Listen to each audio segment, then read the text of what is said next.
O padrão Bitcoin Audiobook, edição brasileira. Capítulo 6. Sistema de informação do capitalismo. A principal função do dinheiro como meio de troca é permitir que os atores econômicos participem do planejamento e cálculo econômico. À medida que a produção econômica sai de uma escala primitiva, fica mais difícil para os indivíduos tomarem decisões de produção, consumo e comércio sem ter um quadro fixo de referência com o qual comparar o valor de diferentes objetos entre si. Essa propriedade, a unidade de conta, é a terceira função do dinheiro depois de ser um meio de troca e reserva de valor. Para entender a importância dessa propriedade para um sistema econômico, fazemos o que as pessoas sábias sempre fazem quando procuram entender questões econômicas: recorrer ao trabalho de economistas austríacos que já morreram. The Use of Knowledge in Society, de Friedrich Hayek, é sem dúvida um dos artigos econômicos mais importantes que já foram escritos. Diferentemente da pesquisa acadêmica moderna altamente teórica, sem impacto e esotérica, que não é lida por ninguém, as 11 páginas deste artigo continuam sendo amplamente lidas 70 anos após sua publicação e tiveram um impacto duradouro nas vidas e negócios de muitas pessoas em todo o mundo. E talvez nenhum seja tão significativo quanto seu papel na fundação de um dos sites mais importantes da internet e o maior corpo único de conhecimento reunido na história da humanidade. Jimmy Wales, fundador da Wikipédia, afirmou que a ideia de estabelecer a Wikipédia surgiu depois que ele leu este artigo de Hayek e sua explicação sobre o conhecimento. Hayek explicou que, ao contrário dos tratamentos populares e elementares do tópico, o problema econômico não é apenas o problema de alocar recursos e produtos, mas, mais precisamente, o problema de alocá-los usando conhecimento que não é dado em sua totalidade a um único indivíduo ou entidade. O conhecimento econômico das condições de produção, a disponibilidade e abundância relativa dos fatores de produção e as preferências dos indivíduos não são um conhecimento objetivo que possa ser totalmente conhecido por uma única entidade. Pelo contrário, o conhecimento das condições econômicas, por sua própria natureza, distribuído e situado com as pessoas envolvidas por suas decisões individuais. A mente de todo ser humano é consumida em aprender e entender as informações econômicas relevantes para eles. Indivíduos altamente inteligentes e trabalhadores passarão décadas aprendendo as realidades econômicas de suas indústrias a fim de alcançar posições de autoridade sobre os processos de produção de um único bem. É inconcebível que todas essas decisões individuais tomadas por todos possam ser substituídas agregando todas essas informações na mente de um indivíduo para executar os cálculos para todos. Também não há necessidade dessa busca insana de centralizar todo o conhecimento nas mãos de um tomador de decisão. Em um sistema econômico de livre mercado, os preços são conhecimento e sinais que comunicam informações. Cada tomador de decisão individual só é capaz de tomar suas decisões examinando os preços dos bens envolvidos, que carregam neles a destilação de todas as condições e realidades do mercado em uma variável passível de ação para esse indivíduo. Por sua vez, as decisões de cada indivíduo terão um papel na definição do preço. Nenhuma autoridade central jamais poderia internalizar todas as informações necessárias para formar um preço ou substituir sua função.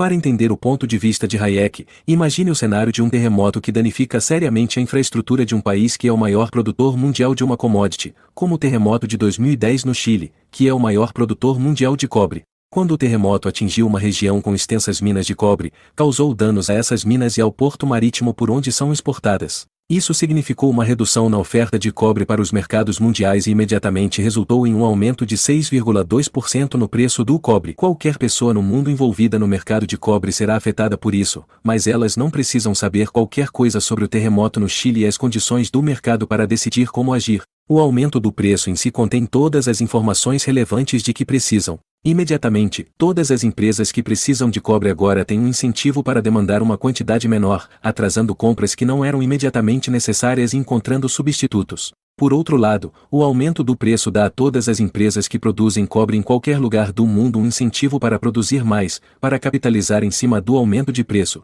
Com o simples aumento do preço, todos os envolvidos na indústria do cobre no mundo têm um incentivo para agir de maneira a aliviar as consequências negativas do terremoto. Outros produtores fornecem mais enquanto os consumidores exigem menos. Como resultado, a escassez causada pelo terremoto não é tão devastadora quanto poderia ser, e a receita extra do aumento dos preços pode ajudar os mineiros a reconstruir sua infraestrutura. Dentro de alguns dias, o preço voltou ao normal. À medida que os mercados globais se tornam mais integrados e amplos, essas interrupções individuais estão se tornando menos impactantes do que nunca, pois os formadores de mercado têm profundidade e liquidez para contorná-los rapidamente, com o mínimo de interrupções. Para entender o poder dos preços como um método de comunicação de conhecimento, imagine que um dia antes do terremoto a totalidade da indústria global de cobre deixasse de ser uma instituição de mercado e passasse a estar sob o comando de uma agência especializada, ou seja, a produção é alocada sem qualquer ligação aos preços. Como essa agência reagiria ao terremoto? De todos os muitos produtores de cobre do mundo, como eles decidiriam quais produtores deveriam aumentar sua produção e em quanto? Em um sistema de preços, a própria gerência de cada empresa analisará os preços do cobre e os preços de todos os insumos em sua produção e apresentará uma resposta para o novo nível de produção mais eficiente. Muitos profissionais trabalham por décadas em uma empresa para chegar a essas respostas com a ajuda dos preços, e conhecem sua própria empresa muito mais do que os planejadores centrais, que não podem recorrer aos preços. Além disso, como os planejadores decidirão quais consumidores de cobre devem reduzir seu consumo e em quanto? Quando não há preços que permitam que esses consumidores revelem suas preferências. Independentemente da quantidade de dados objetivos e conhecimento que a agência possa coletar, ela nunca poderá saber de todo o conhecimento disperso que incide nas decisões que cada indivíduo executa, e isso inclui suas próprias preferências e avaliações de objetos. Os preços, então, não são simplesmente uma ferramenta para permitir que os capitalistas lucrem, eles são um sistema de informação de produção econômica, comunicando conhecimento em todo o mundo e coordenando os complexos processos de produção. Qualquer sistema econômico que tente dispensar os preços causará o colapso completo da atividade econômica e levará a sociedade humana de volta a um estado primitivo. Os preços são o único mecanismo que permite que o comércio e a especialização ocorram em uma economia de mercado. Sem recorrer a preços, os humanos não poderiam se beneficiar da divisão do trabalho e da especialização além de uma pequena escala muito primitiva. O comércio permite que os produtores aumentem seus padrões de vida através da especialização nos bens em que têm uma vantagem comparativa, bens que eles podem produzir a um custo relativo mais baixo. Somente com preços precisos expressos em um meio de troca comum é possível que as pessoas identifiquem sua vantagem comparativa e se especializem nela. A própria especialização, guiada pelos sinais de preço, levará os produtores a melhorar ainda mais sua eficiência na produção desses bens através do aprendizado na prática e, mais importante, acumulando capital específico a ela. De fato, mesmo sem diferenças inerentes nos custos relativos, a especialização permitiria a cada produtor acumular capital relevante para a sua produção e, assim, aumentar sua produtividade marginal, permitindo que diminuísse seu custo marginal de produção e comercializar com aqueles que acumulam capital para se especializar em outros bens. Socialismo do mercado de capitais. Embora a maioria entenda a importância do sistema de preços para a divisão do trabalho, poucos entendem o papel crucial que ele desempenha na acumulação e alocação de capital, para o qual precisamos recorrer ao trabalho de Mises. Em seu livro de 1922, Socialismo, Mises explicou a razão básica por que os sistemas socialistas fracassam, e não era a ideia comum de que o socialismo simplesmente tinha um problema de incentivo, porque alguém trabalharia se todos obtivessem as mesmas recompensas, independentemente do esforço. Dado que a falta de empenho no trabalho de uma pessoa era geralmente punida pelo governo com assassinato ou prisão, o socialismo discutivelmente superou o problema de incentivo com sucesso, independentemente de quão sangrento o processo. Após um século em que cerca de 100 milhões de pessoas em todo o mundo foram assassinadas por regimes socialistas, essa punição claramente não era teórica, e os incentivos para o trabalho foram provavelmente mais fortes do que em um sistema capitalista. Deve haver mais no fracasso socialista do que apenas incentivos, e Mises foi o primeiro a explicar com precisão por que o socialismo falharia, mesmo que superasse com sucesso o problema do incentivo criando o novo homem socialista. A falha fatal do socialismo que Mises expôs foi que, sem um mecanismo de preços emergindo no livre mercado, o socialismo falharia no cálculo econômico, mais crucialmente na alocação de bens de capital. Como discutido anteriormente, a produção de capital envolve métodos de produção progressivamente sofisticados, horizontes de tempo mais longos e um número maior de bens intermediários que não são consumidos por si só, mas produzidos apenas para participar da produção de bens de consumo finais no futuro. Estruturas sofisticadas de produção só emergem de uma intrincada rede de cálculos individuais por produtores de cada bem de consumo e de capital comprando e vendendo insumos e produtos finais uns aos outros. A alocação mais produtiva é determinada apenas através do mecanismo de preços, permitindo que os usuários mais produtivos dos bens de capital façam lances mais altos por eles. A oferta e a demanda de bens de capital emergem da interação dos produtores e consumidores e de suas decisões iterativas. Num sistema socialista, o governo possui e controla os meios de produção, tornando-o ao mesmo tempo o único comprador e vendedor de todos os bens de capital da economia.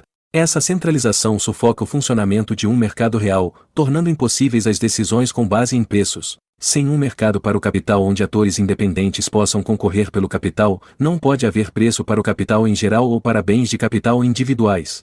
Sem os preços dos bens de capital que refletem sua oferta e demanda relativa, não há uma maneira racional de determinar os usos mais produtivos do capital, nem uma maneira racional de determinar quanto produzir de cada bem de capital. Em um mundo em que o governo é dono da fábrica de aço, bem como de todas as fábricas que utilizarão o aço na produção de vários bens de consumo e de capital, não pode haver preço emergente para o aço ou para os bens que ele é usado para produzir e, portanto, nenhuma maneira possível de saber quais usos do aço são os mais importantes e valiosos. Como o governo pode determinar se suas quantidades limitadas de aço devem ser utilizadas na fabricação de carros ou trens, visto que ele também é dono das fábricas de carros e trens e aloca por dicta para os cidadãos quantos carros e trens eles podem ter? Sem um sistema de preços para os cidadãos decidirem entre trens e carros, não há como saber qual é a alocação ideal e como saber onde o aço seria mais necessário.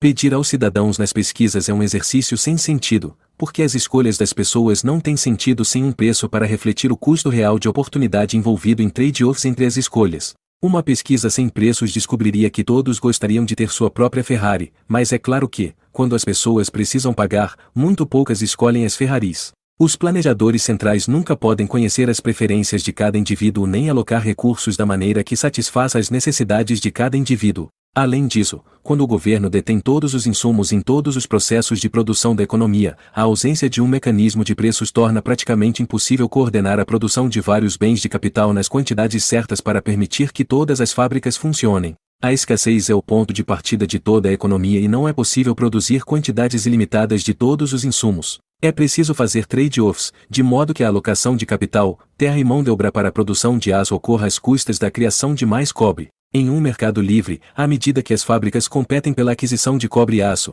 elas criam escassez e abundância nesses mercados e os preços permitem que os fabricantes de cobre e aço concorram pelos recursos necessários para fabricá-los. Um planejador central está completamente no escuro sobre essa rede de preferências e custos de oportunidade, de trens, carros, cobre, aço, mão de obra, capital e terra. Sem preços, não há como calcular como alocar esses recursos para produzir os melhores produtos, e o resultado é uma quebra completa na produção. E, no entanto, tudo isso é apenas um aspecto do problema de cálculo, referente apenas à produção de bens existentes em um mercado estático. O problema é muito mais pronunciado quando se considera que nada é estático nos assuntos humanos, pois os seres humanos procuram eternamente melhorar sua situação econômica, produzir novos bens e encontrar mais e melhores maneiras de produzi-los. O sempre presente impulso humano de explorar, melhorar e inovar dá ao socialismo o seu problema mais intratável. Mesmo que o sistema de planejamento central tenha conseguido administrar uma economia estática, é impotente acomodar mudanças ou permitir o empreendedorismo. Como pode um sistema socialista fazer cálculos para tecnologias e inovações que não existem,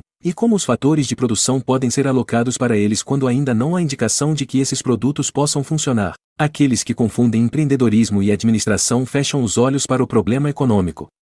O sistema capitalista não é um sistema gerencial, é um sistema empreendedor. Ludwig von Mises. O objetivo desta exposição não é argumentar contra o sistema econômico socialista, que nenhum adulto sério leva a sério hoje em dia, após o fracasso catastrófico, sangrento e abrangente que alcançou em todas as sociedades em que foi experimentado no último século. A questão é explicar claramente a diferença entre duas maneiras de alocar capital e tomar decisões de produção, preços e planejamento. Embora hoje em dia a maioria dos países do mundo não possua um conselho central de planejamento responsável pela alocação direta de bens de capital, é verdade que em todos os países do mundo existe um conselho central de planejamento para o mercado mais importante de todos, o mercado de capital. Entende-se por mercado livre aquele em que compradores e vendedores são livres para realizar transações nos termos determinados por eles exclusivamente, onde a entrada e saída no mercado são livres e nenhum terceiro impede que vendedores ou compradores entrem no mercado e nenhum terceiro subsidia compradores e vendedores que não podem fazer transações no mercado. Nenhum país do mundo possui um mercado de capitais que possua essas características atualmente. Os mercados de capitais em uma economia moderna consistem nos mercados de fundos para empréstimos. À medida que a estrutura da produção se torna mais complicada e de longo prazo, os indivíduos não investem mais suas próprias economias, mas as emprestam através de várias instituições e empresas especializadas em produção. A taxa de juros é o preço que o credor recebe por emprestar seus fundos e o preço que o devedor paga para obtê-los. Em um mercado livre de fundos para empréstimos, a quantidade desses fundos fornecidos, como todas as curvas de oferta, aumenta à medida que a taxa de juros aumenta. Em outras palavras, quanto maior a taxa de juros, mais as pessoas tendem a poupar e oferecer suas poupanças a empreendedores e empresas. A demanda para empréstimos, por outro lado, está negativamente relacionada à taxa de juros, o que significa que empreendedores e empresas desejam pegar menos emprestado quando a taxa de juros aumenta. A taxa de juros em um mercado de capitais livre é positiva porque a preferência temporal positiva das pessoas significa que ninguém iria gastar dinheiro a menos que ele pudesse receber mais no futuro. Uma sociedade com muitos indivíduos com baixa preferência temporal provavelmente terá bastante poupança, reduzindo a taxa de juros e fornecendo bastante capital para as empresas investirem, gerando um crescimento econômico significativo para o futuro. À medida que a preferência temporal da sociedade aumenta, as pessoas têm menos chances de poupar, as taxas de juros se tornam mais altas e os produtores encontram menos capital para tomar emprestado. As sociedades que vivem em paz e têm direitos de propriedade seguros e um alto grau de liberdade econômica provavelmente terão baixa preferência temporal, pois elas dão um forte incentivo para que os indivíduos descontem menos seu futuro. Outro economista austríaco, Eugen von Bombawerk, chegou a argumentar que a taxa de juros em um país refletia seu nível cultural, enquanto maior a inteligência e a força moral de um povo, mais ele poupa e menor é a taxa de juros. Mas não é assim que o mercado de capitais funciona hoje em qualquer economia moderna, graças à invenção do Banco Central moderno e à sua intromissão intervencionista incessante nos mercados mais críticos. Os bancos centrais determinam a taxa de juros e a oferta de fundos para empréstimos por meio de uma variedade de ferramentas monetárias, operando através do controle do sistema bancário. Um fato fundamental a entender sobre o sistema financeiro moderno é que os bancos criam dinheiro sempre que se envolvem em empréstimos. Em um sistema bancário de reservas fracionárias como em todo o mundo hoje, os bancos não apenas emprestam a poupança de seus clientes, mas também seus depósitos à vista. Em outras palavras, o depositante pode solicitar o dinheiro a qualquer momento enquanto uma grande porcentagem desse dinheiro foi emitida para um outro tomador de empréstimo. Ao dar o dinheiro ao tomador do empréstimo, mantendo-o disponível para o depositante, o banco efetivamente cria dinheiro novo e isso resulta em um aumento na oferta de dinheiro. Isso está subjacente à relação entre oferta de moeda e taxas de juros, e quando as taxas de juros caem, há um aumento nos empréstimos, o que leva a um aumento na criação de moeda e um aumento na oferta de moeda. Por outro lado, um aumento nas taxas de juros causa uma redução nos empréstimos e contração na oferta de moeda, ou pelo menos uma redução na taxa de seu crescimento. Ciclos econômicos e crises financeiras. Enquanto em um mercado de capital livre a oferta de fundos para empréstimos é determinada pelos participantes do mercado que decidem emprestar com base na taxa de juros, em uma economia com banco central e bancos com reservas fracionárias, a oferta de fundos para empréstimos é dirigida por um comitê de economistas sob a influência de políticos, banqueiros, especialistas da TV e, às vezes, mais espetacularmente, generais militares. Qualquer familiaridade passageira com a economia tornará claro e discernível os perigos dos controles de preços. Se um governo decidir definir o preço das maçãs e impedir que elas se movam, o resultado será escassez ou excedentes, e grandes perdas para a sociedade em geral por superprodução ou subprodução. Nos mercados de capitais, algo semelhante acontece, mas os efeitos são muito mais devastadores, pois afetam todos os setores da economia, porque o capital está envolvido na produção de todo o bem econômico. É primeiro importante entender a distinção entre fundos emprestáveis e bens de capital de fato. Em uma economia de mercado livre com moeda sonante, os poupadores precisam adiar o consumo para poupar. Dinheiro depositado em um banco como poupança é dinheiro retirado do consumo por pessoas que estão atrasando a gratificação que o consumo poderia lhes dar para obter mais gratificação no futuro. A quantia exata de poupança torna-se a quantia exata de fundos emprestáveis disponíveis para os empréstimos aos produtores. A disponibilidade de bens de capital está indissociavelmente ligada à redução do consumo. Recursos físicos reais, mão de obra, terra e bens de capital deixarão de ser empregados nas provisões para a produção de bens de consumo finais para serem empregados na produção de bens de capital. O trabalhador marginal é direcionado para longe das vendas de carros para um emprego na fábrica de carros. A proverbial semente de milho cairá no chão em vez de ser comida. A escassez é o ponto de partida fundamental de toda disciplina de economia, e sua implicação mais importante é a noção de que tudo tem um custo de oportunidade. No mercado de capitais, o custo de oportunidade do capital é o consumo adiado, e o custo de oportunidade do consumo é o investimento de capital adiado. A taxa de juros é o preço que regula esse relacionamento. À medida que as pessoas exigem mais investimentos, a taxa de juros aumenta, incentivando mais poupadores a reservar mais dinheiro para poupar. À medida que a taxa de juros diminui, incentiva os investidores a se envolverem em mais investimentos e a investir em métodos de produção mais avançados tecnologicamente, com um horizonte de tempo mais longo. Uma taxa de juros mais baixa, portanto, permite o engajamento de métodos de produção mais longos e mais produtivos. A sociedade passa da pesca com varas para a pesca com grandes barcos a óleo. À medida que a economia avança e se torna cada vez mais sofisticada, a conexão entre o capital físico e o mercado de fundos de empréstimos não muda na realidade, mas fica ofuscada na mente das pessoas. Uma economia moderna com um banco central baseia-se em ignorar esse compromisso fundamental e em assumir que os bancos podem financiar investimentos com dinheiro novo sem que os consumidores tenham que renunciar ao consumo. O vínculo entre poupança e fundos emprestáveis é cortado a tal ponto que nem é mais ensinado nos livros didáticos de economia, e muito menos as consequências desastrosas de ignorá-lo. Como o Banco Central administra a oferta de moeda e a taxa de juros, inevitavelmente haverá uma discrepância entre poupança e fundos emprestáveis. Os bancos centrais geralmente tentam estimular o crescimento econômico e os investimentos e aumentar o consumo, de modo que tendem a aumentar a oferta de moeda e reduzir a taxa de juros,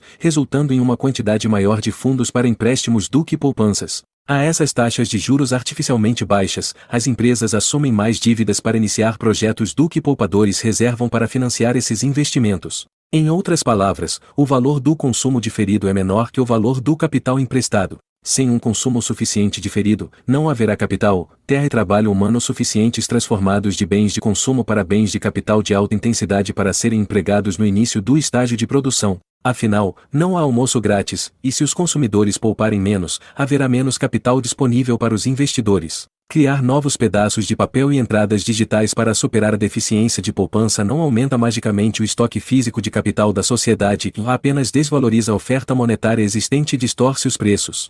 Essa escassez de capital não é imediatamente aparente, porque os bancos e o Banco Central podem emitir dinheiro suficiente para os tomadores de empréstimo, que é, afinal, a principal vantagem do uso de moeda fraca. Em uma economia com moeda sonante, essa manipulação do preço do capital seria impossível, assim que a taxa de juros estiver artificialmente baixa, a escassez de poupança nos bancos será refletida na redução de capital disponível para os tomadores de empréstimo, levando a um aumento na taxa de juros, o que reduz a demanda por empréstimos e aumenta a oferta de poupança até os dois coincidirem. A moeda fraca torna essa manipulação possível, mas apenas por pouco tempo, é claro, pois a realidade não pode ser enganada para sempre. As taxas de juros artificialmente baixas e o excesso de dinheiro impresso enganam os produtores para que se envolvam em um processo de produção que exige mais recursos de capital do que realmente está disponível. O excesso de dinheiro, apoiado por nenhum consumo diferido real, inicialmente faz com que mais produtores tomem empréstimos, operando sob a ilusão de que o dinheiro lhes permitirá comprar todos os bens de capital necessários para seu processo de produção.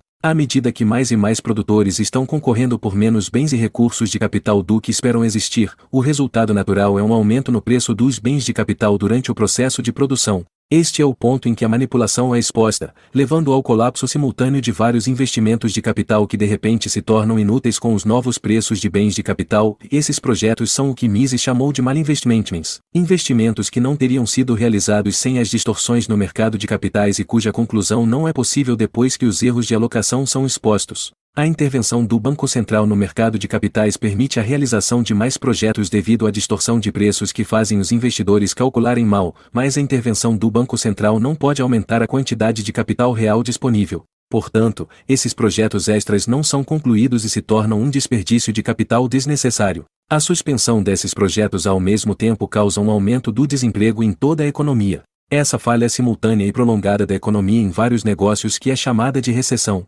Somente com o entendimento da estrutura de capital e como a manipulação da taxa de juros destrói o incentivo à acumulação de capital podemos entender as causas das recessões e as oscilações do ciclo econômico. O ciclo econômico é o resultado natural da manipulação da taxa de juros que distorce o mercado de capital, fazendo os investidores imaginarem que podem obter mais capital do que o dinheiro disponível que lhes foi passado pelos bancos. Ao contrário da mitologia animista keynesiana, os ciclos econômicos não são fenômenos místicos causados pela sinalização de espíritos animais, cuja causa deve ser ignorada enquanto os banqueiros centrais buscam planejar a recuperação. A lógica econômica mostra claramente como as recessões são o resultado inevitável da manipulação da taxa de juros, da mesma forma que a falta de um bem é o resultado inevitável dos limites máximos de preços. Uma analogia pode ser emprestada da obra de Mises, embelezada, para ilustrar o ponto. Imagine o estoque de capital de uma sociedade como tijolos de construção e o Banco Central como empreiteiro responsável por construir casas com eles. Cada casa exige 10.000 tijolos para construir, e o empreendedor está procurando um empreiteiro capaz de construir 100 casas, exigindo um total de 1 milhão de tijolos. Mas um empreiteiro keynesiano, ansioso por ganhar o contrato, percebe que suas chances de ganhar o contrato serão ampliadas se ele puder apresentar uma proposta prometendo construir 120 da mesma casa, exigindo apenas 800.000 tijolos. Isso é equivalente à manipulação da taxa de juros, reduz a oferta de capital e aumenta a demanda por ela. Na realidade, as 120 casas exigirão 1,2 milhão de tijolos, mas existem apenas 800.000 disponíveis. Os 800 mil tijolos são suficientes para iniciar a construção das 120 casas, mas não são suficientes para completá-las. Quando a construção começa, o empreendedor fica muito feliz em ver 20% mais casas por 80% do custo, graças às maravilhas da engenharia keynesiana, que o leva a gastar os 20% do custo que economizou ao comprar um iate novo. Mas o estratagema não pode durar, pois se tornará aparente que as casas não podem ser concluídas e a construção deve parar. O empreiteiro não apenas não conseguiu entregar 120 casas, mas também não entregou nenhuma casa, e em vez disso, deixou o empreendedor com 120 meias casas, pilhas de tijolos efetivamente inúteis sem teto. O estratagema do contratante reduziu o capital gasto pelo empreendedor e resultou na construção de menos casas do que seria possível com sinais precisos de preços. O empreendedor teria 100 casas se fosse com um empreiteiro honesto. Indo com um empreiteiro keynesiano que distorce os números, o desenvolvedor continua a desperdiçar seu capital enquanto o capital estiver sendo alocado em um plano sem base na realidade. Se o empreiteiro perceber o erro desde o início, o capital desperdiçado ao iniciar 120 casas pode ser muito pequeno, e um novo contratado poderá pegar os tijolos restantes e usá-los para produzir 90 casas. Se o desenvolvedor permanecer ignorante da realidade até que a capital acabe, ele terá apenas 120 casas inacabadas que não valem nada, pois ninguém pagará para viver em uma casa sem teto. Quando o Banco Central manipula a taxa de juros mais baixa do que o preço que seria praticado pelo mercado, instruindo os bancos a criar mais dinheiro emprestando, eles estão reduzindo ao mesmo tempo a quantidade de poupança disponível na sociedade e aumentando a quantidade demandada pelos tomadores de empréstimo enquanto também dirigem o capital emprestado para projetos que não podem ser concluídos. Portanto, quanto mais fraca for a forma de moeda e quanto mais fácil for para os bancos centrais manipularem as taxas de juros, mais severos serão os ciclos econômicos. A história monetária atesta o quão mais severos são os ciclos econômicos e as recessões quando a oferta de dinheiro é manipulada do que quando ela não é. Enquanto a maioria das pessoas imagina que as sociedades socialistas são coisa do passado e que os sistemas de mercado governam as economias capitalistas, a realidade é que um sistema capitalista não pode funcionar sem um livre mercado de capital, onde o preço do capital emerge através da interação de oferta e demanda e as decisões dos capitalistas são dirigidas por sinais precisos de preços. A intromissão do Banco Central no mercado de capitais é a raiz de todas as recessões e todas as crises que a maioria dos políticos, jornalistas, acadêmicos e ativistas de esquerda gostam de culpar o capitalismo. Somente através do planejamento central da oferta monetária é que o mecanismo de preços do mercado de capitais pode ser corrompido a ponto de causar grandes disrupções na economia. Sempre que um governo inicia o caminho de inflar a oferta de dinheiro, não há como escapar das consequências negativas. Se o Banco Central interromper a inflação, as taxas de juros subirão e uma recessão seguirá enquanto muitos dos projetos iniciados são expostos como não lucrativos e precisam ser abandonados, expondo a alocação incorreta de recursos e capital que ocorreram no período. Se o Banco Central continuasse indefinidamente seu processo inflacionário, apenas aumentaria a escala de desalinhamentos da economia, desperdiçando ainda mais capital e tornando a recessão inevitável ainda mais dolorosa. Não há como escapar de pagar uma fatura pesada pelo suposto almoço grátis que as manivelas keynesianas nos impuseram. Agora pegamos um tigre pela cauda, e por quanto tempo essa inflação pode continuar? Se o tigre da inflação for libertado, ele nos devorará. Ou, no entanto, se ele corre mais rápido enquanto nos seguramos desesperadamente a ele, ainda estamos acabados. Fico feliz por não estar aqui para ver o resultado final. Friedrich Hayek. O planejamento da oferta de dinheiro pelo Banco Central não é desejável nem possível. É dominado pelos mais vaidosos, tornando o mercado mais importante em uma economia sob o comando de poucas pessoas que são ignorantes o suficiente sobre as realidades das economias de mercado para acreditar que podem planejar centralmente um mercado tão amplo, abstrato e emergente quanto o mercado de capital. Imaginar que os bancos centrais possam impedir, combater ou gerenciar recessões é tão fantasioso e equivocado quanto colocar piromaníacos incendiários no comando dos bombeiros. A relativa estabilidade da moeda sonante, pela qual é selecionada pelo mercado, permite a operação de um mercado livre por meio da descoberta de preços e tomada de decisão individual. A moeda fraca, cuja oferta é planejada centralmente, não pode permitir o surgimento de sinais precisos de preço, porque é, por sua própria natureza, controlada. Através de séculos de controles de preços, os planejadores centrais tentaram ilusoriamente encontrar o melhor preço para alcançar as metas que desejavam, sem sucesso. A razão pela qual os controles de preços fracassam não é que os planejadores centrais não podem escolher o preço certo, mas sim que, simplesmente impondo um preço, qualquer preço, eles impedem que o processo de mercado permita que os preços coordenem as decisões de consumo e produção entre os participantes do mercado, resultando em escassez ou superávites inevitáveis.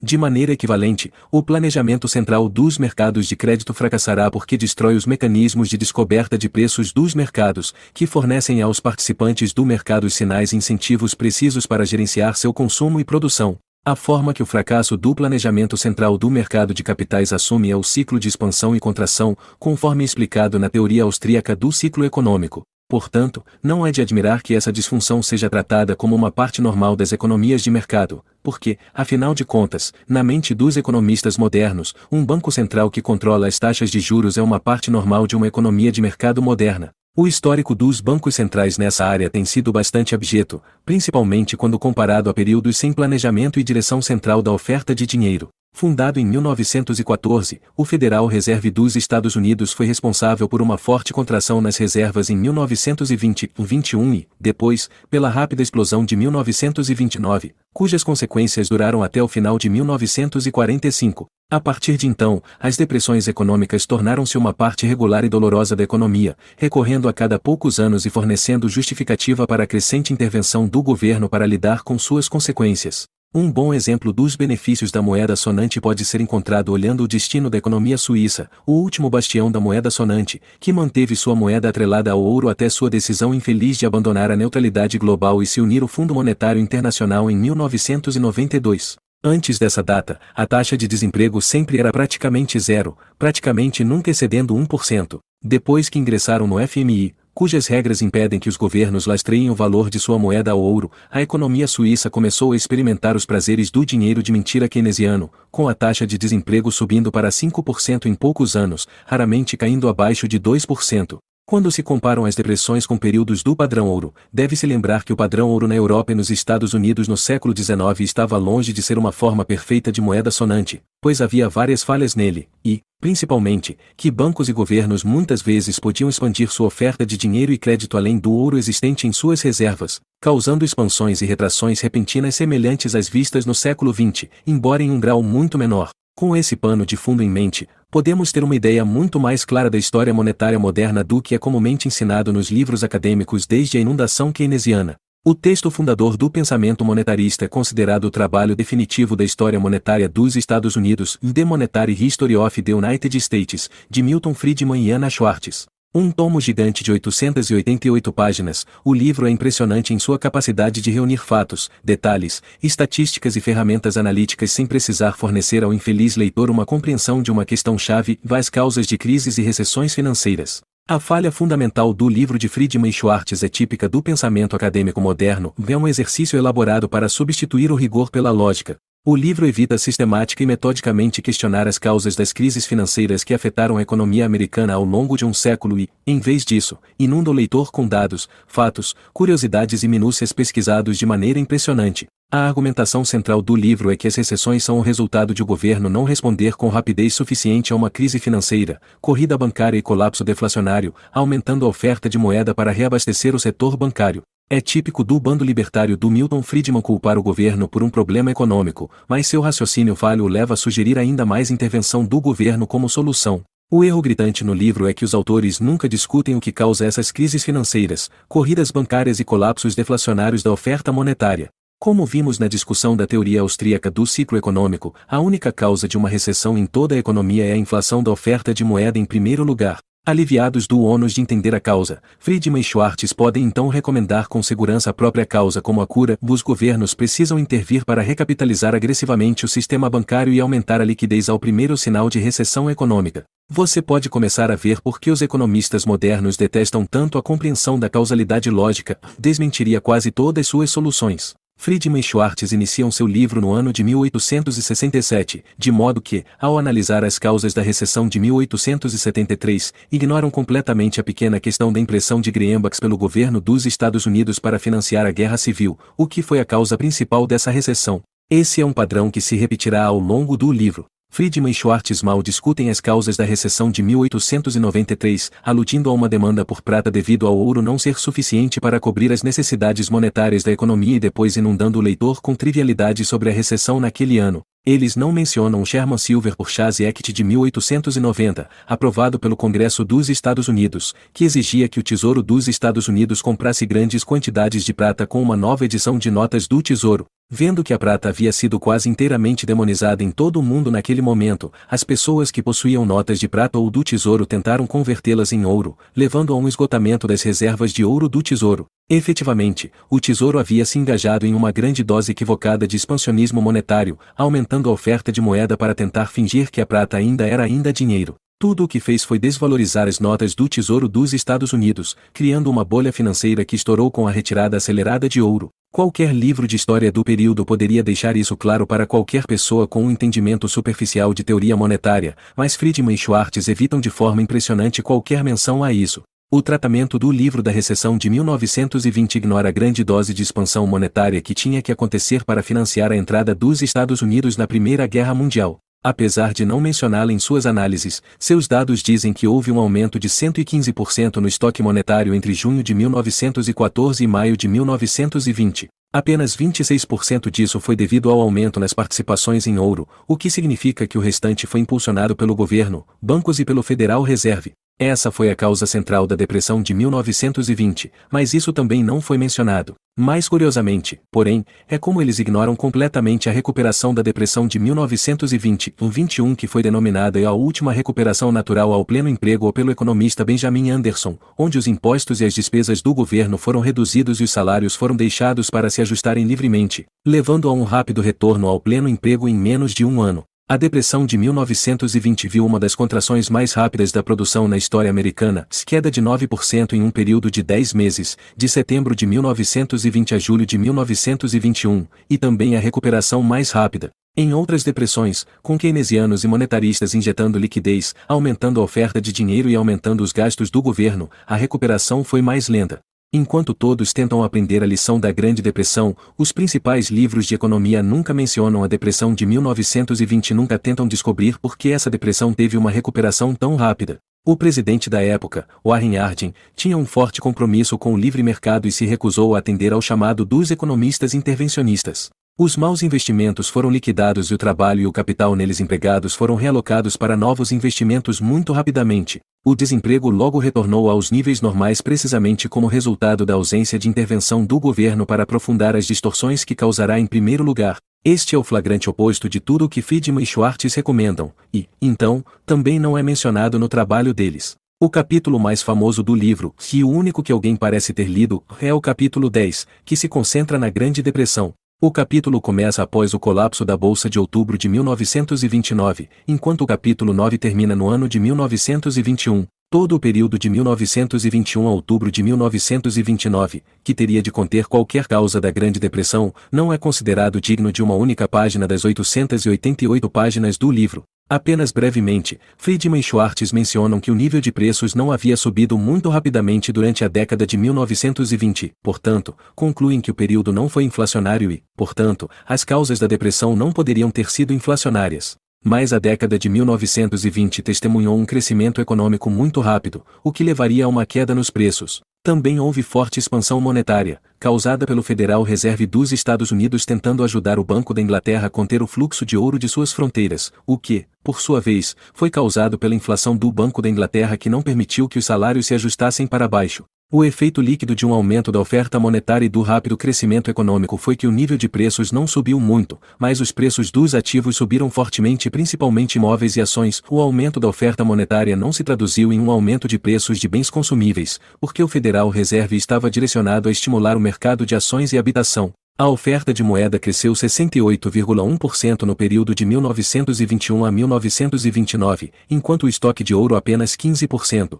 É esse aumento do estoque em dólares, além do estoque de ouro, que é a raiz da Grande Depressão. Uma menção honrosa deve ser feita ao pai dos monetaristas, Irving Fisher, que passou a década de 1920 engajado na gestão científica do nível de preços. Fisher imaginou que, à medida que os Estados Unidos expandissem a oferta monetária, sua extensa coleta de dados e gerenciamento científico permitiria controlar o crescimento dos preços da oferta monetária e dos ativos, para garantir que o nível de preços permanecesse estável. Em 16 de outubro de 1929, Fisher orgulhosamente anunciou no New York Times que as ações haviam atingido um platô permanentemente alto. O mercado de ações estava para desabar a partir de 24 de outubro de 1929 e, à medida que a depressão se aprofundava, não seria até meados da década de 1950, anos após a morte de Fisher, que o mercado de ações voltaria ao platô permanentemente alto que Fisher proclamara em 1929. Não é de admirar, então, que Milton Friedman proclamaria mais tarde Irving Fisher como o maior economista que a América já produzira.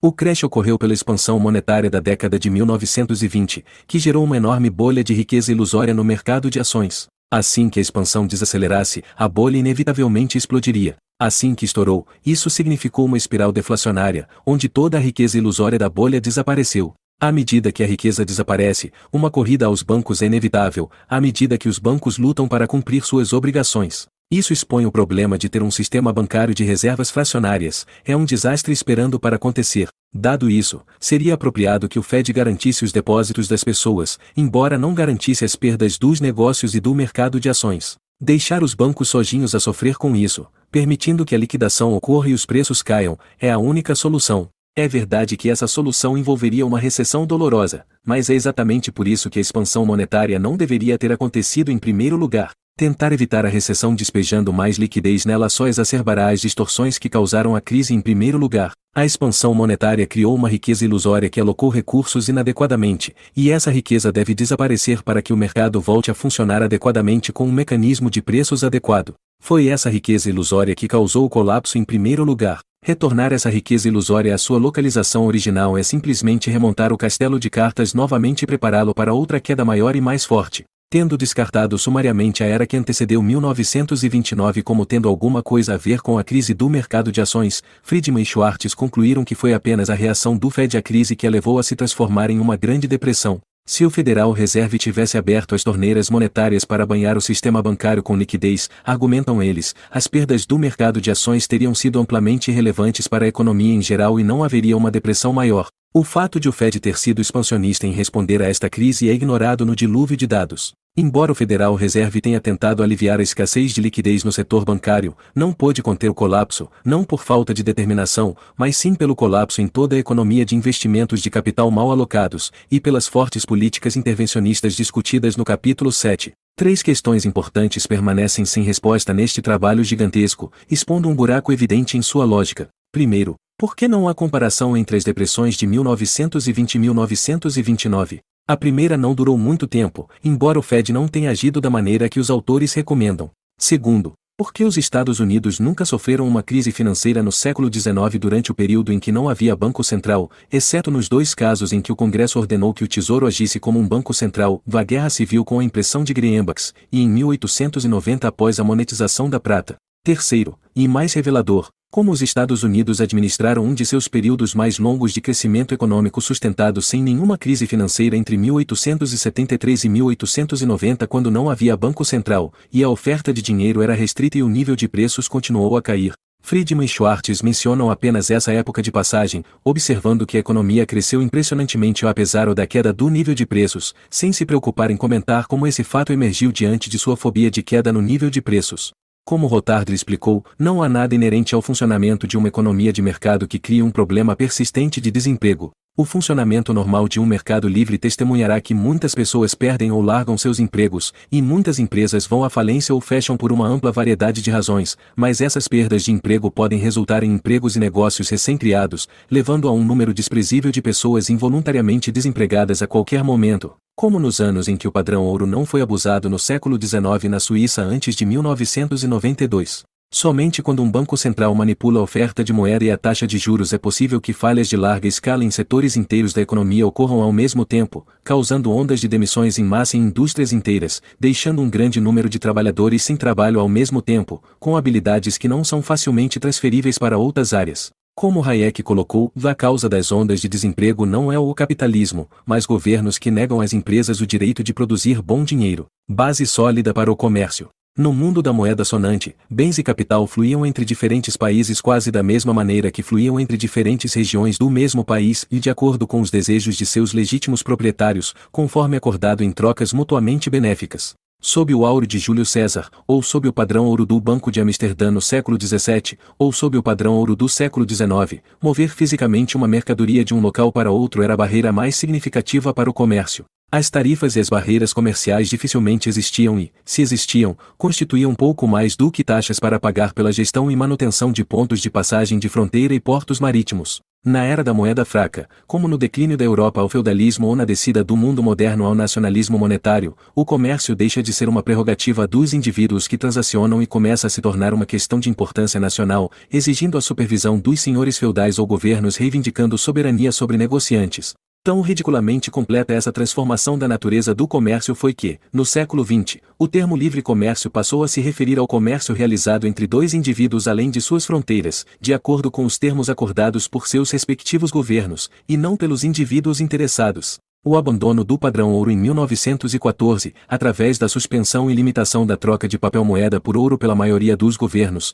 iniciou o período que Hayek chamou de nacionalismo monetário. O valor do dinheiro deixou de ser uma unidade fixa de ouro, que era a mercadoria com a maior taxa de escassez e, portanto, a menor elasticidade de preço da oferta, mantendo seu valor previsível e relativamente constante. Em vez disso, o valor do dinheiro oscilou junto com os caprichos da política monetária e fiscal, bem como do comércio internacional. Taxas de juros mais baixas ou maior oferta monetária reduziriam o valor da moeda, assim como os gastos do governo financiados por empréstimos do Banco Central ao governo. Embora esses dois fatores estivessem nominalmente sob o controle dos governos, que poderiam ao menos se iludir pensando que poderiam gerenciá-los para alcançar a estabilidade, o terceiro fator foi um resultado emergente complexo das ações de todos os cidadãos e muitos estrangeiros. Quando as exportações de um país crescem mais do que suas importações, um superávit comercial, sua moeda se valoriza nos mercados de câmbio internacionais, enquanto deprecia quando suas importações crescem mais que as exportações, déficit comercial. Os formuladores de políticas, em vez de tomarem isso como um sinal para parar de mexer no valor do dinheiro e permitir às pessoas a liberdade de usar a mercadoria menos volátil como dinheiro,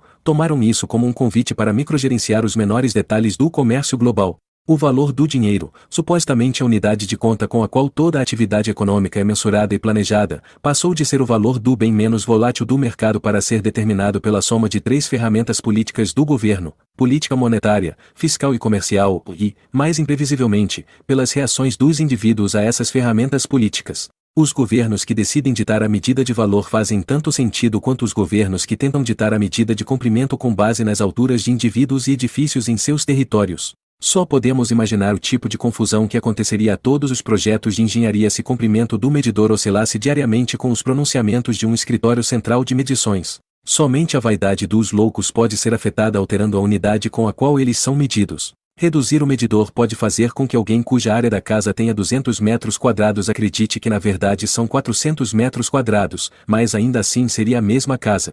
Tudo o que essa redefinição do medidor causou é arruinar a capacidade de um engenheiro de construir ou manter adequadamente uma casa. Da mesma forma, a desvalorização de uma moeda pode tornar um país mais rico nominalmente ou aumentar o valor nominal de suas exportações, mas não faz nada para tornar o país mais próspero. A economia moderna formulou a trindade impossível ou para expressar a situação dos banqueiros centrais modernos, que declara que nenhum governo pode atingir com êxito os três objetivos de ter uma taxa de câmbio fixa, fluxos de capital livres e uma política monetária independente. Se um governo tiver uma taxa de câmbio fixa e fluxos de capital livres, não poderá ter sua própria política monetária, pois alterar a taxa de juros fará com que o capital flua para dentro ou para fora até o ponto em que a taxa de câmbio se torne indefensável, e todos sabemos quanto economistas modernos apreciam ter uma política monetária para gerenciar a economia. Ter uma política monetária independente e uma taxa de câmbio fixa só pode ser alcançada limitando os fluxos de capital, situação prevalecente no período entre 1946 e 1971.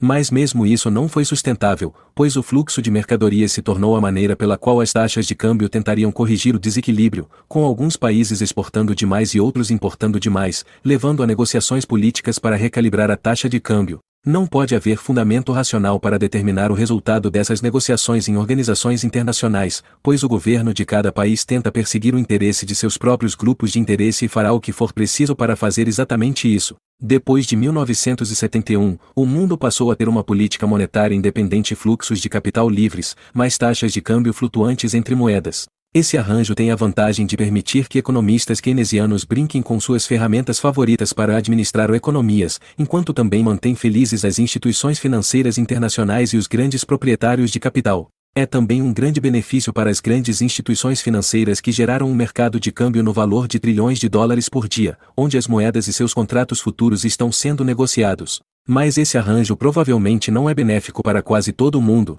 principalmente para pessoas que realmente têm empresas produtivas que oferecem bens valiosos à sociedade. Em um mundo altamente globalizado, em que as taxas de câmbio dependem de uma infinidade de variáveis domésticas e internacionais, administrar um negócio produtivo torna-se um desafio completamente desnecessário. Uma empresa de sucesso provavelmente tem insumos e produtos de seus negócios indo e vindo de vários países. Cada decisão de compra e venda depende da taxa de câmbio entre os países envolvidos. Neste mundo, uma empresa altamente competitiva pode sofrer altas perdas por nada mais que uma mudança nas taxas de câmbio, nem mesmo envolvendo necessariamente seu próprio país. Se o país do principal fornecedor da empresa testemunhar um aumento no valor de sua moeda, os custos de insumos da empresa poderão aumentar o suficiente para destruir a lucratividade da empresa. O mesmo poderia acontecer se a moeda do principal mercado para o qual exporta cair em valor. As empresas que passaram décadas trabalhando em uma vantagem competitiva poderiam vê-la exterminada em 15 minutos de volatilidade imprevisível de câmbio. Isso geralmente é atribuído ao livre comércio, e economistas e políticos também o usam como desculpa para implementar políticas comerciais protecionistas populares, mais destrutivas.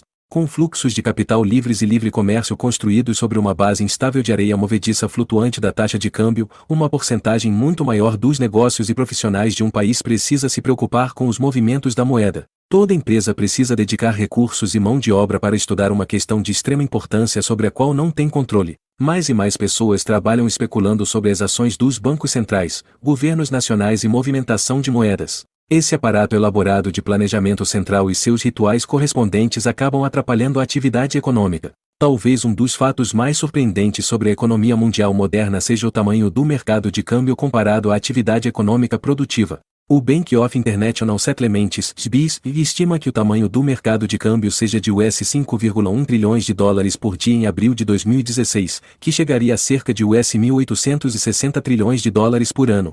O Banco Mundial estima o PIB de todos os países do mundo combinados seria cerca de US$ 75 trilhões para o ano de 2016. Isso significa que o mercado de câmbio é cerca de 25 vezes maior que toda a produção econômica que ocorre em todo o planeta. É importante lembrar aqui que o câmbio não é um processo produtivo, razão pela qual seu volume não é contabilizado nas estatísticas do PIB ou não há valor econômico sendo criado na transferência de uma moeda para outra, é apenas um custo pago para superar a grande inconveniência de ter diferentes moedas nacionais para diferentes países. O que o economista Hans Hermann Hoppe chamou de um sistema global de escambo parcial pelas fronteiras internacionais está prejudicando a capacidade do comércio global de beneficiar as pessoas, exigindo uma alta quantidade de custos de transação para tentar melhorar suas consequências. Não apenas o mundo está desperdiçando grandes quantidades de capital e mão de obra tentando superar essas barreiras, mas também empresas e indivíduos em todo o mundo frequentemente sofrem perdas significativas por erro de cálculo econômico causado pela areia movediça da volatilidade da taxa de câmbio. Em um livre mercado de dinheiro, os indivíduos escolheriam a moeda que eles desejam usar, e o resultado seria que eles escolheriam a moeda com a maior razão entre estoque e fluxo que pudessem confiar. Essa moeda oscilaria menos com as mudanças na demanda e na oferta e se tornaria um meio de troca globalmente procurado, permitindo que todo o cálculo econômico fosse realizado com ela, tornando-se uma unidade de medida comum no tempo e no espaço. Quanto maior a vendabilidade de um bem, mais adequado ele é para esse papel. O ouro romano, o soldo bizantino ou o dólar americano foram exemplos disso de forma limitada, embora cada um tivesse suas desvantagens. O dinheiro que mais se aproximou disso foi o ouro nos últimos anos do padrão ouro internacional, embora, mesmo assim, alguns países e sociedades permanecessem em prata ou em outras formas primitivas de dinheiro. É um fato surpreendente da vida moderna que um empreendedor, no ano de 1900, possa fazer planos e cálculos econômicos globais todos denominados em qualquer moeda internacional, sem pensar nas flutuações das taxas de câmbio. Um século depois, o mesmo tipo de empresário que tenta fazer um plano econômico além fronteiras enfrenta uma série de taxas de câmbio altamente voláteis que podem fazê-lo pensar que entrou em uma pintura de Salvador Dalí. Qualquer analista sensato que olhasse para essa bagunça concluiria que seria melhor lastrear novamente o valor do dinheiro ao ouro e livrar-se desse ato de malabarismo, resolvendo a trindade impossível, eliminando a necessidade de política monetária controlada pelo governo e tendo livre movimento de capitais e livre comércio. Isso criaria ao mesmo tempo estabilidade econômica e liberaria uma grande quantidade de capital e recursos para a produção de bens e serviços valiosos, em vez de especulação sobre oscilações complexas da taxa de câmbio. Infelizmente, no entanto, as pessoas encarregadas do atual sistema monetário têm um interesse pessoal em continuá-lo e, portanto, preferiram tentar encontrar maneiras de gerenciá-lo e encontrar maneiras cada vez mais criativas de difamar e repudiar o padrão ouro. Isso é totalmente compreensível, pois seus trabalhos dependem de um governo ter acesso a uma impressora para recompensá-los. A combinação de taxas de câmbio flutuantes e ideologia keynesiana deu ao mundo o fenômeno inteiramente moderno das guerras cambiais, porque a análise keynesiana diz que o aumento das exportações leva a um aumento do PIB, e o PIB é o santo graal do bem-estar econômico. Segue-se assim, na opinião dos keynesianos, que tudo que aumenta as exportações é bom. Como uma moeda desvalorizada torna as exportações mais baratas, qualquer país que enfrenta uma desaceleração econômica pode aumentar seu PIB e seu emprego desvalorizando sua moeda e aumentando suas exportações. Há muitas coisas erradas nessa visão de mundo. Reduzir o valor da moeda não contribui para aumentar a competitividade das indústrias em termos reais. Em vez disso, apenas cria um desconto único em suas produções, oferecendo-as a estrangeiros a um preço mais baixo do que os locais, empobrecendo os habitantes e subsidiando estrangeiros. Também torna todos os ativos do país mais baratos para os estrangeiros, permitindo que eles entrem e comprem terras, capital e recursos no país com desconto. Em uma ordem econômica liberal, não há nada errado com os estrangeiros comprando ativos locais, mas, em uma ordem econômica keynesiana, os estrangeiros são ativamente subsidiados para comprar o país com desconto. Além disso, a história econômica mostra que as economias mais bem-sucedidas da era do pós-guerra, como Alemanha, Japão e Suíça, aumentaram significativamente suas exportações à medida que sua moeda continuou a se valorizar. Eles não precisavam de desvalorização constante para fazer crescer suas exportações, eles desenvolveram uma vantagem competitiva que fez com que seus produtos fossem demandados globalmente, o que por sua vez fez com que suas moedas se valorizassem em comparação com seus parceiros comerciais, aumentando a riqueza de sua população. É contraproducente para os países importadores que importam deles pensarem que podem aumentar suas exportações simplesmente desvalorizando a moeda. Eles estariam destruindo a riqueza de seu povo simplesmente permitindo que estrangeiros a comprassem com desconto. Não é coincidência que os países que mais viram suas moedas desvalorizarem no pós-guerra também foram os que sofreram estagnação e declínio. Além de todos esses problemas com a desvalorização como caminho para a prosperidade serem erradas, há uma simples razão pela qual não pode funcionar, que é, se funcionasse todos os países tentassem, todas as moedas desvalorizariam e nenhum país teria vantagem sobre os outros. Isso nos leva ao estado atual da economia global, onde a maioria dos governos tenta desvalorizar suas moedas para aumentar suas exportações, e todos reclamam da manipulação injusta de suas moedas. Efetivamente, cada país empobrece seus cidadãos, a fim de aumentar suas exportações e aumentar o número do PIB, e reclamam quando outros países fazem o mesmo. A ignorância econômica só é acompanhada pela hipocrisia mentirosa dos políticos e economistas que seguem essas linhas. As cúpulas econômicas internacionais são convocadas onde os líderes mundiais tentam negociar a desvalorização aceitável de suas moedas, tornando o valor da moeda uma questão de importância geopolítica. Nada disso seria necessário se o mundo fosse baseado em um sistema monetário global sonante que servisse como uma unidade global de conta e medida de valor, permitindo que produtores e consumidores em todo o mundo mantivessem uma avaliação precisa de seus custos e receitas, separando rentabilidade econômica da política do governo. O dinheiro forte, tirando a questão da oferta das mãos dos governos e de seus economistas propagandistas, forçaria todos a serem produtivos para a sociedade, em vez de procurar enriquecer com a tarefa tola da manipulação monetária.